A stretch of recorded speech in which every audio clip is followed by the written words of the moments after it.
कौवे की चार ज्ञान की बातें जो भी सुन लेता है वह कभी गरीब नहीं रहता। प्रिय दर्शकों, आज मैं आपके लिए बड़े ही काम की जानकारी लेकर हाजिर हुआ हूँ। इसीलिए मेरा आपसे निवेदन है कि इस वीडियो को आप पूरा जरूर सुनना। किसी जंगल में एक कौवे का जोड़ा रहता था। दोनों पति पत्नी एक दूसरे को बड़े दिलो जान से चाहते थे। कौवे की जो पत्नी थी वो बड़े ही जिज्ञासु स्वभाव की थी। वह हर समय अपने पति से कुछ न कुछ पूछती रहती थी। एक रात जब दोनों पति पत्नी गंगा किनारे एक वृक्ष की डाली पर बैठे हुए थे तो कौवे की पत्नी कौवी अपने पति से कहती है कि हे स्वामी, आज मेरा मन बड़ा ही व्याकुल है।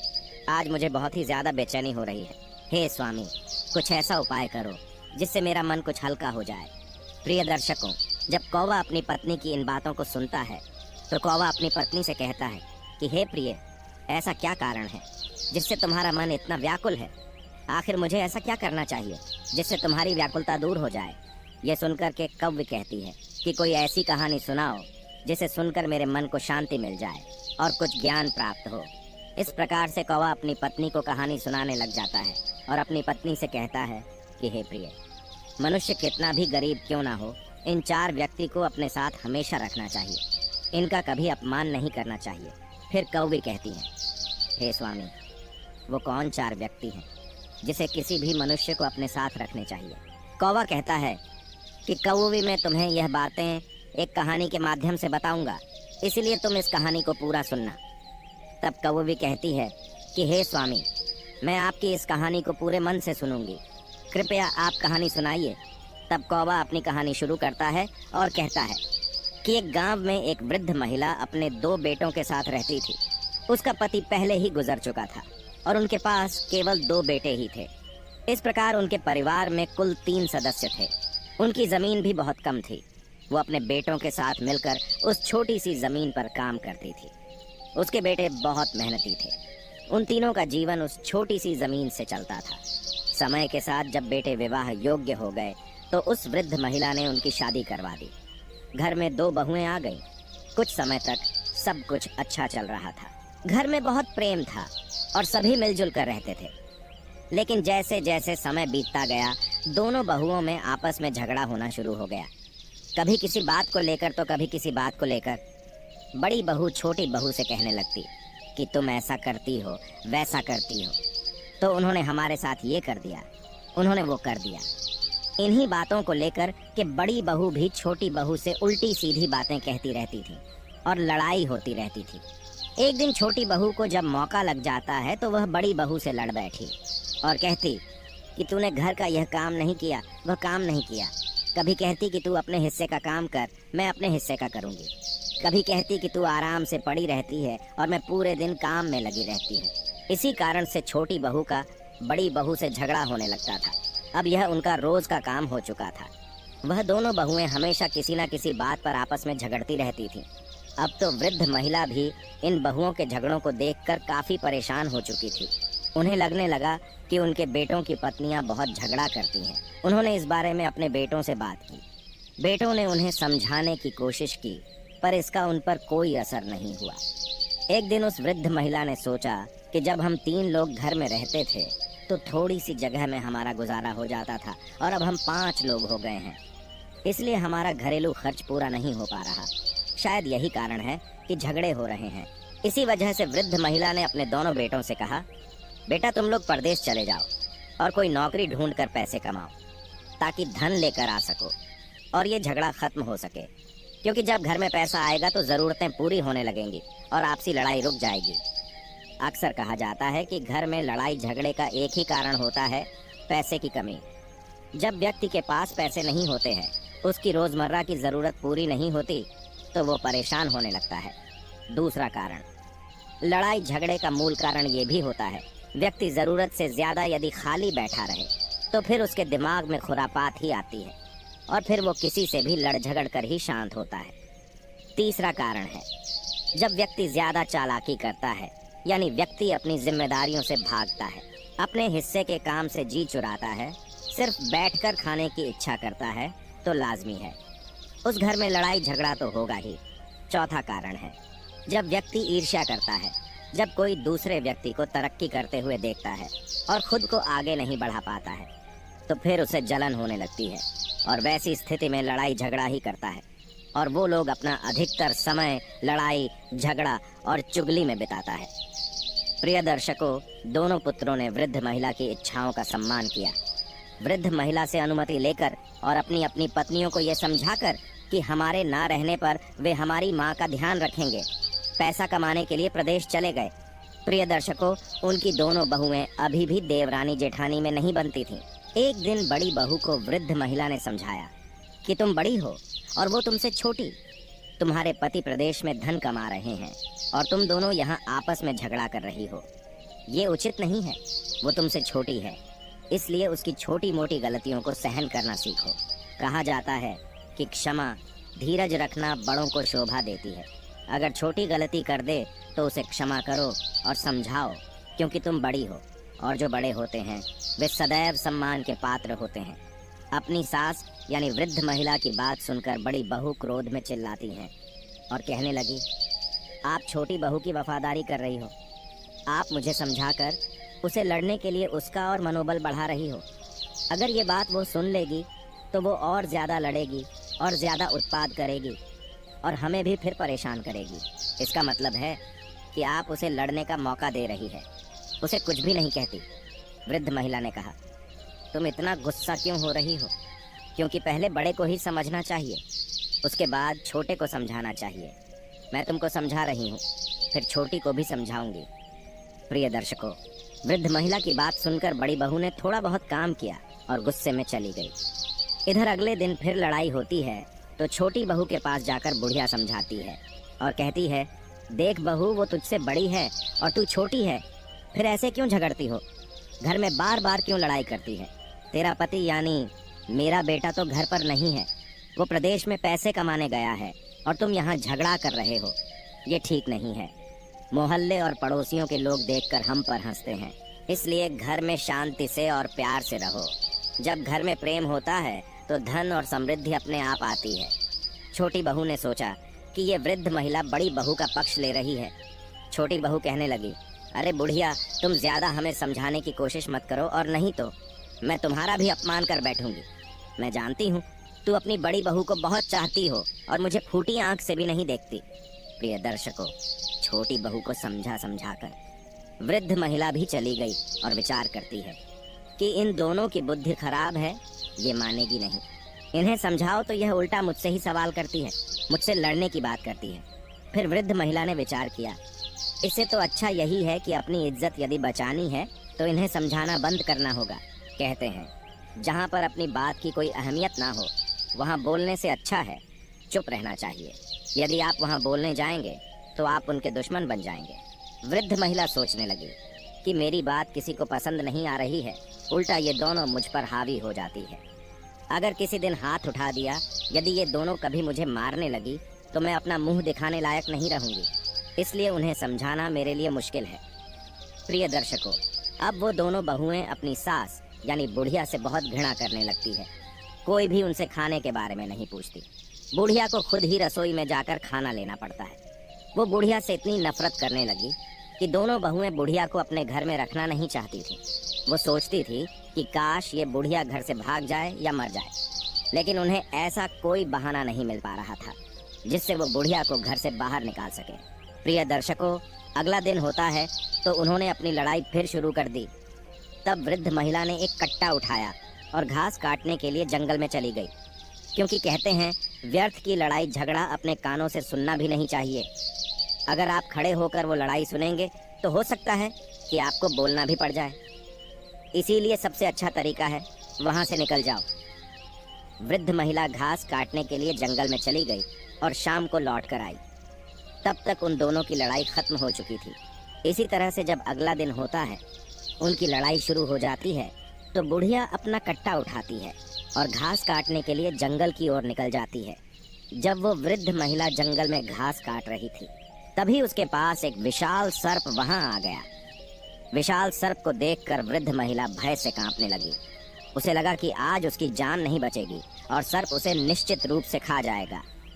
भय से कांपती वृद्ध महिला को देखकर सांप ने मनुष्य की भाषा में बोलना शुरू किया और कहा, माता तुम डरो मत, तुम्हें कोई हानि नहीं पहुंचाऊंगा। मैं यहाँ तुमसे अपना दुख साझा करने आया हूँ, क्योंकि मैं बहुत परेशान और दुखी हूँ। सर्प के मनुष्य की भाषा में बोलने पर वृद्ध महिला के दिल को कुछ शांति मिली। उसने एक गहरी सांस ली और सोचा कि सर्प मनुष्य की आवाज में बोल रहा है। फिर वृद्ध महिला ने पूछा कि हे नाग, बताइए आपको क्या परेशानी है। तब नाग कहने लगा, हे माता, कई दिनों से मैं भूखा हूँ, मुझे खाने के लिए कुछ नहीं मिल रहा है। यदि आप मुझे कुछ खाने को दे दो तो मेरे प्राण बच जाएंगे। मैं बिल्कुल मरने की कगार पर पहुँच चुका हूँ, क्योंकि मैं जिस आश्रम पर रहता था उस आश्रम के जो ऋषि थे अब उनका देहांत हो चुका है। वो एक गाय पालते थे, उस गाय का दूध मुझे पिलाते थे और स्वयं भी पीते थे। उसी से मैं जीवित था, लेकिन हमारा पालन करने वाले, मुझको दूध पिलाने वाले हमारे जो ऋषि थे वो अब इस दुनिया को छोड़कर चले गए। यदि आप मेरे लिए कहीं से भी दूध ला सके तो ये आपकी बड़ी कृपा होगी। हमारी जान को बचा लीजिए और यदि थोड़ा दूध मिल जाए तो हमें पिला दीजिए। प्रिय दर्शकों, जब वृद्ध महिला ने ये सुना तो नाग के दुख को सुनकर बुढ़िया की आंखों में आंसू आ गए और उसने कहा, हे नाग, आप चिंता ना करें, आज मैं आपको दूध अवश्य पिलाऊंगी। आप यहीं पर रुको, मैं आपके लिए दूध लेकर आती हूँ। वो बुढ़िया नाग से बात करने के बाद घर लौट गई। जैसा कि रोज होता है, दो बहुएं देवरानी और जेठानी तैयार होकर आपस में झगड़ने लगी। इस बीच बुढ़िया सोचने लगी कि किसके घर से दूध लेकर जाऊं। अगर वो बड़ी वाली के घर से दूध ले जाती है और उसे पता चल जाएगा तो वो उससे झगड़ने लगेंगी, और अगर छोटी वाली के घर से दूध ले जाती है और उसे पता चल जाता है तो वो भी उससे झगड़ने लगेंगी। आखिरकार उसने सोचा कि वो एक दिन बड़ी वाली के घर से और दूसरे दिन छोटी वाली के घर से दूध लेकर जाएगी, इसलिए उन्हें पता भी नहीं चलेगा और मैं नाग को दूध पिला दिया करूंगी। प्रिय दर्शकों, वृद्ध महिला ने वैसा ही किया। बड़ी वाली के घर से उसने थोड़ा सा दूध लिया और दूध को लेकर कट्टे में छुपाकर घास लेने के लिए जंगल में चली गई। तब तक वो नाग भी वहां आ जाता है और कहते हैं, हे माता, मेरे लिए कुछ दूध लेकर आई हो। फिर बुढ़िया कहती हैं, हाँ नाग, मैं आपके लिए दूध लेकर के आई हूँ। उस बुढ़िया ने तुरंत वो दूध नाग के आगे रख दिया। जब नाग ने दूध पी लिया तब उसे शांति मिली। तब नाग कहने लगे, हे माता, आपने आज हमारी जान बचा ली। आपने मेरे ऊपर बहुत बड़ा उपकार किया है, मैं आपकी मदद को जीवन भर नहीं भूलूंगा। बुढ़िया ने कहा, हे नाग, मैं आपसे एक और प्रश्न करना चाहती हूँ। उस समय मैं डर के कारण आपसे पूछ नहीं पाई थी, लेकिन अब भी मैं पूछना चाहती हूँ कि आप एक सर्प होते हुए भी मनुष्य की भांति कैसे बोल पा रहे हैं? क्या आप वास्तव में नाग है या कोई और है? तब नाग ने उत्तर दिया, हे माता, मैं एक श्राप के कारण नाग बन गया हूँ। मैं एक राजा के घर नाग रूप में जन्मा था और मेरे पिता ने मुझे नाग समझकर जंगल में छोड़ दिया था। मेरा श्राप केवल 25 वर्षों का है। मेरी मुक्ति अब ज्यादा दूर नहीं है। 1 वर्ष के बाद मुझे मेरा मनुष्य शरीर वापस मिल जाएगा। मैं उस समय का बेसब्री से इंतजार कर रहा हूँ। नाग देवता ने अपनी कहानी वृद्ध महिला से कही। वृद्ध महिला को उसकी व्यथा सुनकर उस पर प्यार आ गया। फिर वो रोजाना अपनी बहू के घर से दूध छुपते छुपाते लाने लगी और नाग को पिलाने लगी। कभी वो दूध बड़ी बहू के घर से लाती तो कभी छोटी बहू के घर से। इस प्रकार वो नियमित रूप से नाग को दूध पिलाने लगी। नाग भी हर रोज उस स्थान पर आता और वृद्ध महिला के हाथों से दूध पीकर बहुत खुश होते। नाग को ऐसा लगता जैसे उन्हें अपनी असली माँ मिल गई हो। फिर एक दिन क्या हुआ कि बहू ने देखा कि उनका दूध रोजाना कम हो रहा है। उन दोनों बहुओं ने आपस में चर्चा की और एक दूसरे से कहा कि कोई हमारा दूध चुरा लेता है। हमारा दूध कैसे कम हो जाता है? हर तीसरे दिन हमारा दूध कम हो जाता है। बड़ी बहू ने भी कहा कि हमारा भी हर तीसरे दिन दूध कम हो जाता है। हमारे दूध को कोई चुरा लेता है, लेकिन दूध चुराने के लिए हमारे घर में कौन आएगा? फिर उन्होंने विचार किया कि केवल बुढ़िया ही रसोई के अंदर जाती है और तो कोई जाता नहीं। फिर हमारे दूध को भला कौन चुरा सकता है? पड़ोसी हमारे घर में आते नहीं हैं। तब छोटी वाली ने कहा, दीदी, तुम्हारा चोर और मेरा चोर एक ही है, चलिए हम उसे छुपकर देखते हैं। फिर दोनों ने योजना बनाई और छुपकर देखने लगी। इधर अगला दिन होता है तो वृद्ध महिला रोज की तरह बड़ी वाली के घर में जाती है और रसोई में घुस जाती है। वे दोनों छुपकर देख रही थीं। वृद्ध महिला ने बड़ी वाली के घर से दूध लिया और कट्टे में छुपाया और घास कटाने के बहाने जंगल को चली गई। इधर बुढ़िया को दूध ले जाते उन दोनों ने देख लिया। तब छोटी वाली ने कहा कि चलिए देखते हैं ये बुढ़िया दूध लेकर जंगल में कहाँ जाती है और किसे पिलाती है। खुद पीती है या किसी और को पिलाती है। वृद्ध महिला जंगल में चली जा रही थी। उसके पीछे पीछे दोनों बहुएं गुप्त रूप से उसे देखने के लिए आगे बढ़ती जा रही थी। वृद्ध महिला उस स्थान पर पहुंची जहां वह प्रतिदिन घास काटा करती थी और जहां वह नाग को अक्सर दूध पिलाया करती थी। इस बीच दोनों बहुएं दूर से छुपकर देख रही थीं कि बुढ़िया के पास एक विशाल और भयानक सर्प आया और बुढ़िया उसे दूध पिलाने लगी।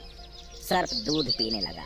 जब बहू ने देखा कि बुढ़िया उस खतरनाक सर्प को दूध पिला रही है, और वो सर्प तो बहुत ही बड़ा था, ऐसा सर्प उन्होंने कभी नहीं देखा था। सर्प को दूध पीते देखकर वे दोनों घबरा गए। डर के मारे उनके पैरों तले जमीन खिसक गई। उन्होंने कहा, लगता है ये सर्प कोई दैत्य है और ये बुढ़िया भी कोई चुड़ैल लगती है, बल्कि हमारी सासू माँ लगती नहीं है।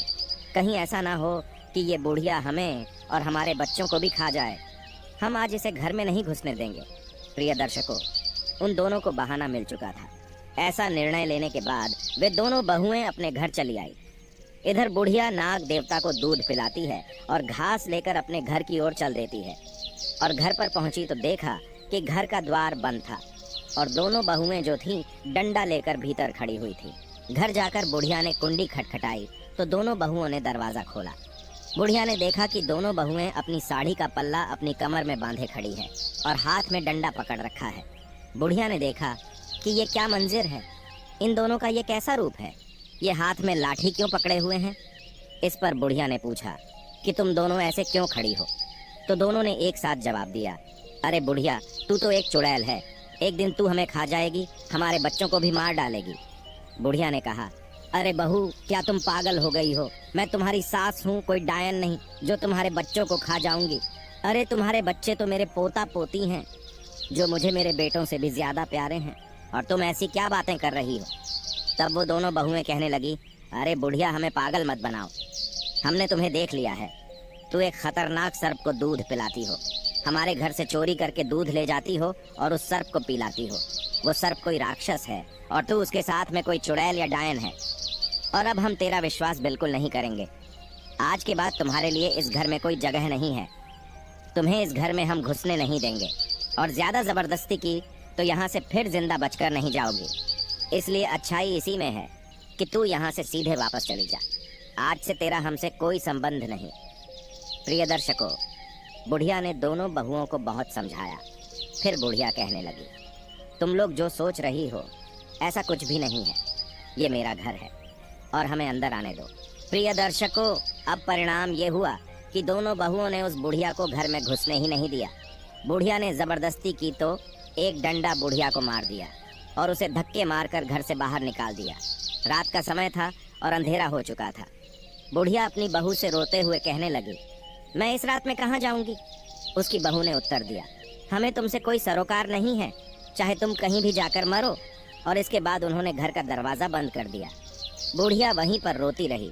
फिर उसने सोचा, रोने से अब क्या लाभ होगा, वह दोनों दरवाजा नहीं खोलेंगी। उसने तय किया कि उसे कहीं और शरण ढूंढनी चाहिए।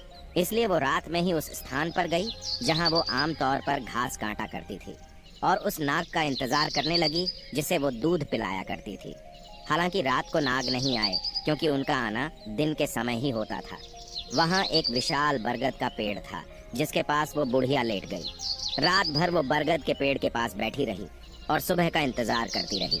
जैसे ही सूरज उगा, वो नाग वहां पहुंच गया।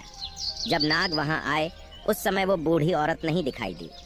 वो कभी इधर उधर देखता रहा, लेकिन जल्द ही उसकी नजर पड़ी कि बरगद के पेड़ के पास वहां वो बुढ़िया रो रही है। नाग तुरंत वहां पहुंचा और पूछा, हे माता, आपको क्या हुआ है? आप क्यों परेशान हो? आप क्यों रो रही हो? बूढ़ी औरत रोते हुए बोली, हे नाग, मेरी बहू ने मुझे घर से निकाल दिया है। मैं तुम्हारे लिए दूध लाया करती थी। वो दूध मैं अपनी बहू से छुपा कर लाती थी, लेकिन उन्होंने देख लिया आपको दूध पिलाते हुए, और वो कहती है कि मैं चुड़ैल हूँ। वे सोचती है कि मैं उनके बच्चों को और उन्हें मार कर खा जाऊंगी। इसीलिए उन्होंने हमको घर में नहीं घुसने दिया, मुझे घर से बेघर कर दिया। हमारे बच्चे घर पर नहीं हैं, दोनों बेटे परदेश में नौकरी करने गए हैं। अब मैं क्या करूं, कहाँ जाऊं? प्रिय दर्शकों, नाग को बुढ़िया ने सारी बात बताई। तब नाग कहते हैं, हे माता, आप घबराओ नहीं और मुझे ही अपना बेटा समझो। आज से मैं आपका बेटा हूँ। नाग की बात सुनकर बुढ़िया बड़ी प्रसन्न हो जाती है। फिर नाग कहता है, आप घबराइए नहीं, आप हमारे साथ आइए। प्रिय दर्शकों, इसके पश्चात वो नाग बुढ़िया माता को साथ लेकर घने वन में जाता है। आगे आगे नाग चलता है और उसके पीछे वृद्ध माता। वे एक विकराल जंगल में पहुंचते हैं जहां नाग बुढ़िया माता को लेकर आता है, जहां वो आश्रम में दूध पीने जाता था। नाग बुढ़िया को उस आश्रम तक ले आता है। बुढ़िया पूछती है, बेटा ये आश्रम किसका है? ये तो बहुत ही मनोरम है। तब नाग कहता है कि ये आश्रम एक ऋषि महात्मा का था जो अब परमात्मा को प्यारे हो गए हैं। उनका देहांत हो गया है। मैं यहाँ पर ही रहता था और इसी आश्रम में मुझे उस ऋषि ने गाय का दूध पिलाया था। गाय भी यही कहीं आसपास होगी। वो बेचारी भटक रही होगी। अगर वो हमें देख लेगी तो निश्चित ही यहाँ आ जाएगी। कुछ समय पश्चात वो गाय भी वहाँ आ जाती है।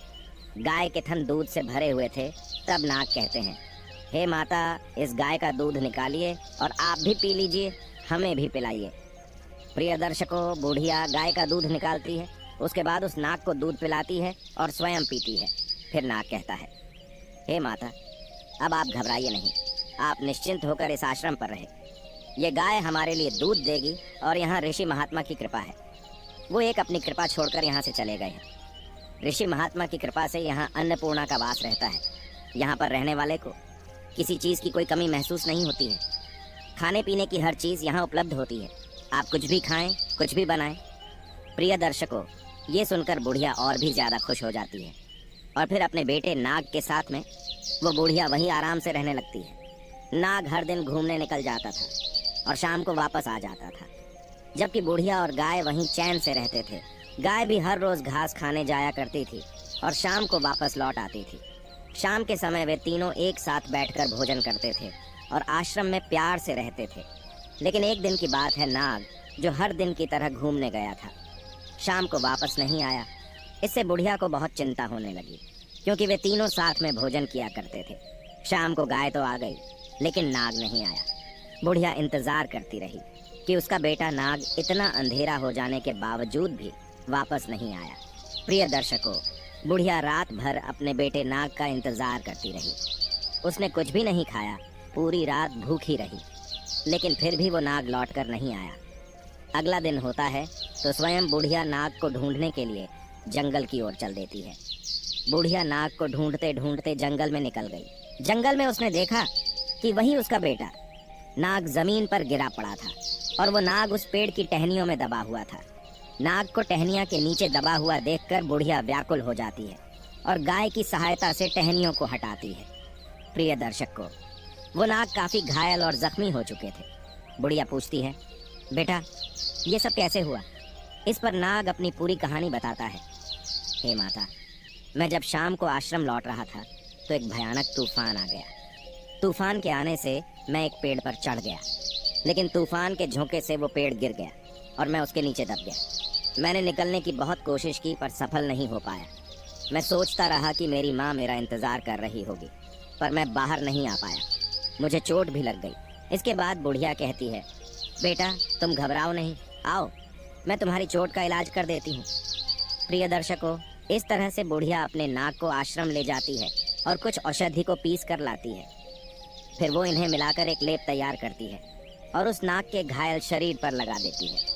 रोजाना इस लेप को लगाने से धीरे धीरे उसके घाव भरने लगते हैं। इस लेप को लगाते हुए बुढ़िया ने उसे पूरी तरह से ठीक कर दिया। 1 साल बीत जाने के बाद वो नाग का रूप छोड़कर फिर एक मनुष्य के रूप में आ जाता है। अब वो बेहद ही सुंदर राजकुमार बन जाता है। उन्हें एक सुंदर और रूपवान राजकुमार के रूप में देखकर बुढ़िया बहुत खुश होती है और बार बार उन्हें प्यार से छूती है। बुढ़िया माता की खुशी का ठिकाना नहीं रहा। फिर वो कुछ दिनों तक उस आश्रम में रहते हैं। इसके बाद एक दिन बुढ़िया कहती है, बेटा अब हमें तुम्हारे पिता के पास ले जाना चाहिए। फिर बुढ़िया ने पूछा कि तुम कहाँ के रहने वाले हो? तुम्हारे पिता कैसे हैं? तुमने कहा था कि तुम एक राजा के बेटे हो। चलो देखते हैं कि तुम्हारे पिता कैसे हैं और तुम्हारी माँ कैसी है। प्रिय दर्शकों, तब नाग से बना हुआ राजकुमार कहने लगा, नहीं, मैं बाहर नहीं जाऊंगा। उस पिता को देखकर क्या करूंगा जिस पिता ने हमें जंगल में फेंक दिया था। तब बुढ़िया ने समझाया, हे बेटा, उस समय तुम एक नाग रूप में थे। उस समय तुम्हारे पिता ने डर से तुम्हें छोड़ दिया होगा, लेकिन अब तुम एक मनुष्य के रूप में हो तो तुम्हें देखकर तुम्हारे माता पिता बड़े खुश हो जाएंगे। इसलिए बेटा तुम वहाँ चलो। इसी बहाने से मैं भी तुम्हारे माता पिता से मिल लूंगी।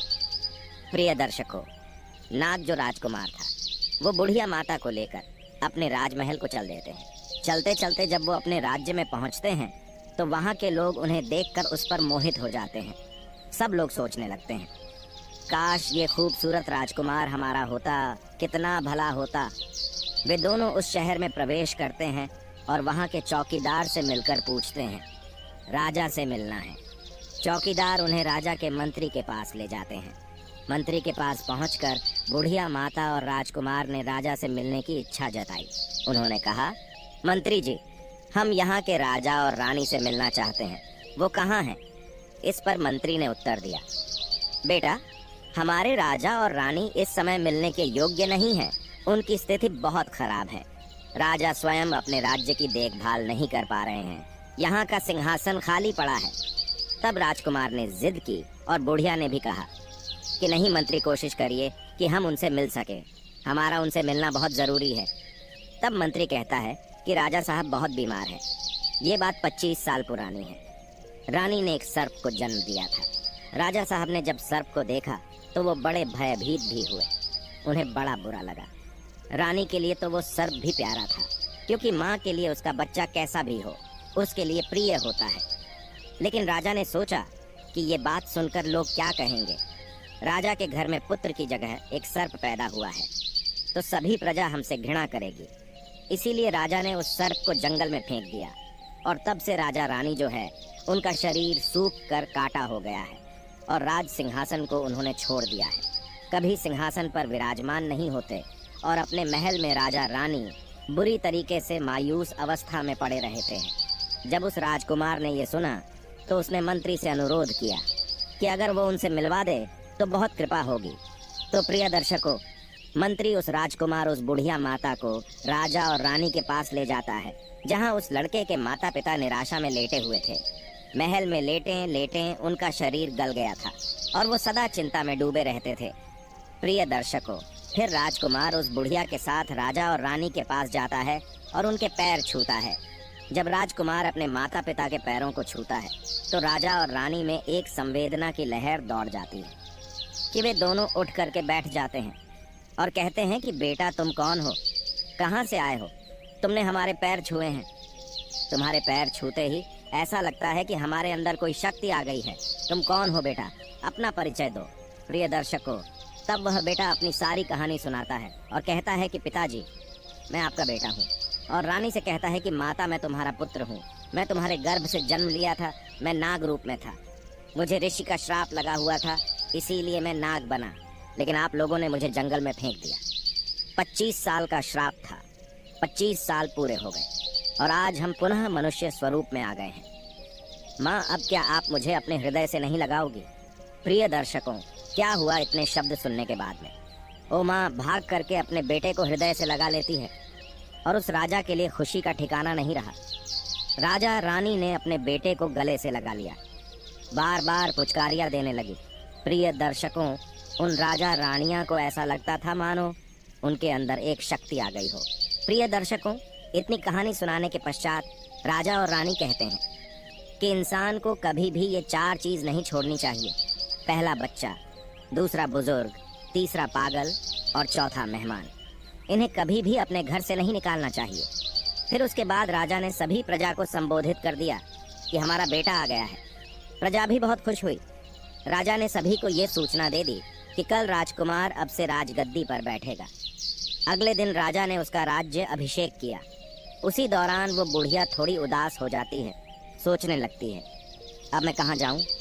दोस्तों, तब राजा कहते हैं, हे माता, आज से तुम यहाँ की राजमाता कहलाओगी। अब बुढ़िया बहुत ही प्रसन्न होती है। जब वो बूढ़ी माँ के दोनों बेटे घर लौटे और उन्होंने अपनी माँ को घर में ना पाया तो उन्होंने अपनी पत्नियों से पूछा कि हमारी माँ कहाँ गई है। उनकी पत्नियों ने उत्तर दिया कि तुम्हारी माँ एक चुड़ैल और डायन थी, इसीलिए मैंने उन्हें मारकर भगा दिया। वो हर दिन जंगल में जाकर सर्प को दूध पिलाया करती थी। अपनी पत्नियों की इस बात को सुनकर बूढ़ी माँ के दोनों बेटे क्रोध से भर उठे और अपनी पत्नियों को डांटते फटकारते हुए उन्हें घर से निकालने लगे। वो बोले, तुम्हें शर्म नहीं आती? हमारी माँ को चुड़ैल और डायन कह रही है। हमारी माँ कहाँ है, जल्दी बताओ, नहीं तो तुम्हें छोड़ेंगे नहीं। लेकिन उन बहुओं को असल में नहीं पता था कि बूढ़ी माँ इस समय कहाँ है। अब तो उनके पति रोजाना उन्हें डांटते फटकारते थे, उन्हें मारते पीटते थे। धीरे धीरे उनकी हालत खराब हो गई, क्योंकि ना तो उन्हें चैन से भोजन मिल रहा था, ना कोई सम्मान। उनके ही बच्चे उनसे नफरत करने लगे थे। सब लोग उन्हें घृणा की नज़र से देखने लगे थे, क्योंकि कहते हैं ना कि जो अपने बड़े बूढ़ों का अनादर करता है, अपमान करता है, तो उसका भी अपमान समाज करता है। उनके बच्चे भी उनका सम्मान नहीं करते। इधर दोनों बेटों को ये पता चल जाता है कि उसकी माँ जो है वह एक राज्य की राजमाता है। तो फिर दोनों बेटे बड़े खुश होते हैं और सोचते हैं कि हमारी माँ बड़ी दयालु स्वभाव की थी, रोज भगवान की पूजा पाठ करती थी, भगवान की भक्ति करती थी। इस प्रकार भगवान ने उन्हें कितना उच्च पद प्रदान किया है। बेटों को यह सुनकर बहुत आनंद आता है और इसके बाद वे राज दरबार में जाते हैं। राजा की सहायता से अपनी वृद्ध माता राजमाता से मिलते हैं और उनसे कहते हैं, हे माँ, अब आप घर चलिए, हम आपको लेने आए हैं। तब वो वृद्ध माँ कहती है, मेरे बेटे, मैं यहाँ रहकर खुश हूँ। यहाँ हमारे पास एक और बेटा है, तुम बिना किसी चिंता के जाओ, मेरा आशीर्वाद तुम्हारे साथ है। अपनी पत्नी और बच्चों के साथ सुखपूर्वक जीवन व्यतीत करो। इस प्रकार अपनी माँ का आशीर्वाद प्राप्त कर दोनों भाई घर लौट आते हैं। वृद्ध माँ का बेटा और पोता तो अपने जीवन में खुश थे, लेकिन उनकी बहुएं दुखी थीं। भगवान उन्हें अपने कर्मों का फल दे रहे थे। इतना कहकर कौवा इस कहानी को समाप्त करता है। प्रिय दर्शकों, जीवन में एक बात हमेशा ध्यान रखना कि अपने माता पिता, घर के बड़े बुजुर्गों के साथ दुर्व्यवहार कभी ना करें। अपने माँ बाप को घर से कभी मत निकालना, उनकी सेवा करें। जो लोग अपने माता पिता की सेवा नहीं करते, भगवान उन्हें वश्य दंडित करते हैं। प्रिय दर्शकों, आज की ये वीडियो अच्छी लगी हो तो हमारे चैनल को सब्सक्राइब ज़रूर करें और वीडियो को लाइक करें। मिलते हैं अगली वीडियो में। आप अपना ख्याल रखें। धन्यवाद।